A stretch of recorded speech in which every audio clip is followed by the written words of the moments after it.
10 years of IT 100% satisfied rating ruined, by user JC3RNA. This is going to be a short story. I just recently applied to a new job that will be managing a support center and their service management platform. It led me to dig up stats. I used to be a single-person IT support department. Because of my very demanding job, I had set up Zendesk to keep track of all requests and had set up an automation to close tickets and send a survey. Survey was simple: thumbs up or down. Optionally, user could write a note. I was reading through thousands of these and most were really simple, thanks, or you're awesome, etc. However, some would take the time to praise my efforts. It was really good to go back and read these. Until it was such a simple ticket, printer not working. I responded to it within 2 hours. It was fixed within 5 minutes. Tray has been resized and needed to be adjusted. Cleared the queue and sent a test print. I sent the user a follow-up that it had been taken care of and to let me know if issue continued. I also added notes to ticket that user had successfully printed multiple documents based on logs and printer page counts. 5 days later, ticket closed, survey sent. 6 days later, thumbs down, my printer works but why is my computer slow? Dashboard changed from 100% satisfaction to 99.98%. Why does this still make me so mad when I think about it? Please go on, by user Pladlock. I posted this elsewhere and figured this would be a good place to post it too. So this happened a good like 7 to 8 years ago. I used to work on a help desk. We had recent switch a major software to a new one. They didn't want to train us on that system, so they paid for a third-party DAOC to deal with those calls. When you called, it was phone tree that basically said to press 1 for the new software or press 2 for any other issues. If you pressed 2 and had an issues for line 1, we had to transfer you. We had no training access and the contract stipulated it as well. So no way to help you in any way. Things are different now, but that was the deal at that point. So this user calls us, I get her information and proceeds to immediately tell me that she is having an issue with this system. I try to interrupt her polite and she cuts me off and proceeds to yell into the phone, how dare you? You do not interrupt me, that is rude, and you will let me finish. I said nothing and let her talk. She proceeds to talk for a full 5 minutes, I timed here, giving me the full rundown of her issues in excruciating detail. She finally finished. I let there be a pause where she goes hello. Both to annoy her a bit and to make sure she is actually done. I put on my AAA+++ customer service voice and ask if she is done, as I didn't want to interrupt her again. I then explained sweetly and politely, I'm sorry, I was trying not to waste your time early when I tried to interrupt. This is the wrong line for this system, and I was trying to get you to the correct line so they can help you. I need to transfer you. Just oozing all the I was just trying to help you I could. There was no sound coming from the phone, but I could feel the red-hot rage and embarrassment coming through the phone as I transferred her to the correct line. Users can be bad, management can be worse, by user Chavril Freak. I do 80% of help desk stuff for our service. For reasons galore, our boss doesn't really seem to value the concept of help desk as much, not even when a big chunk of tickets are from paying clients from important places, but I digress. We have weekly team meetings, but I have been absent from the past 2 because I've been delegated elsewhere in that time slot. I reviewed the meeting summaries that were sent out afterwards and saw nothing of note, sends 1 bullet point at the very top. Worth noting, we don't use this inbox for receiving mail. To my knowledge at the time, this was just the address/username we needed to log in as an admin at $external_host. So of course I knew the password because I've been using it for help desk stuff, and it was given to me just months ago by 2 other members of the team, so I assumed that was meant as a reminder for them to give it to the boss as well. Q Monday afternoon. Boss, do you have the password for $email_address? Me, yeah, of course. Boss, they gave it to you already. Me, yes. Months ago. Boss, what months ago? For this account. Me, yes. Boss, this password, reads out the password. Me, frantically looking through password manager, no? That's not the password for this account. Boss, no, this is the password, they gave it to me today. Me, who gave you the password? Boss, the $external_host guys, I asked them for it cause we couldn't find it. Me, oh, okay, so you reset the password.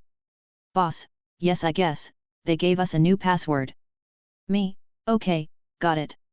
Good thing you told me, otherwise I would have lost access to help desk stuff at $external_host. That could have been pretty bad. I considered myself lucky to have gotten the info before I needed the account again, saved the new password and called it a day after our meeting ended because it was already late and Mondays on help desk are hell reincarnate sometimes. Tuesday, I get a single ticket about email notifications from our service not working. Rather common occurrence, as users can set up their notifications to be sent via different clients and addresses, and there's a billion settings on their side we're not responsible for. So I log in, check their settings, can't see anything wrong. Well, that's an easy escalation to the server guys to poke at our email stuff a bit, just to make sure it's all good on our end. We had an unrelated bug crisis later that same day, so by the time I finally signed off for the day, that email notification ticket was the last thing on my mind. Until this morning, at least. Lead dev, currently on vacation, mind you logs show no email notifs have been sent on $external_host since Monday, not a single one. Can we check this ASAP? Boss, some completely confused babble about me sending email notifications on $external_host via my own email account and if I changed anything after he gave me that new password. Lead dev, frustration palpable in the email. This has nothing to do with her account, this is about $email_address. Boss, yes, this is why I am asking her if she changed anything. The password I gave her worked but it was different than the password she had before. Lead dev, we changed the password for $email_address. Me, yeah, boss had it changed on Monday, what's going on? Lead dev, please get it over to me. We use $email_address and that password for the email notification settings at $external_host. Nothing is being sent because the new password wasn't updated in the settings. We got it all sorted out in a minute after that. How nice of our boss to foster a true sense of camaraderie by not informing any of us in due time. Anyway, now I'm stuck with a boatload of tickets about yesterday's outage on email notifications, asking what happened and why.